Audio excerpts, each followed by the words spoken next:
Gaius Julius Caesar's war journals in their original Latin and translated them.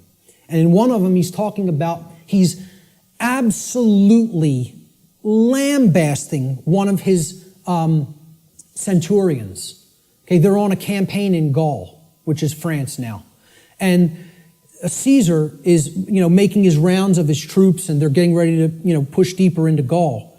And he finds, when they would have their encampments, they would have a lot of, slaves of the Roman Empire that they would take with them on their campaigns that would do a lot of the lifting of the equipment and the carrying of the equipment for the centurions to do battle in the next battlefield location. And the slaves would have to do all that manual labor.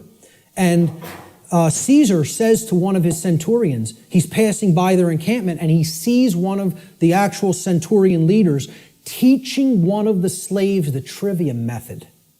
And he flips out on him in this journal. He says, I caught one of my centurions, teaching the Trivium, and freaks out on him. How dare you teach a slave our method of learning? Soon they won't want to be a slave anymore.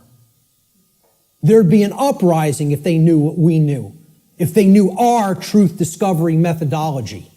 He said, I forget how it really ended, but I think how it ended was he told this centurion, if I ever catch you doing this again, I will personally cast you into the wilderness of Gaul and let the Gaulians deal with you, who knew that the Roman Empire was trying to conquer their people at that point, which is basically saying it would be a death sentence, but I won't even carry it out. I'll let our enemy carry it out on you. That's how much he didn't want their slaves to understand their methodology for learning. And that's the Trivium. And that's why most people have never heard the word. So you got to look into it and understand how it works. That's all I can say about it. It is how we build our reality, either efficiently or destructively.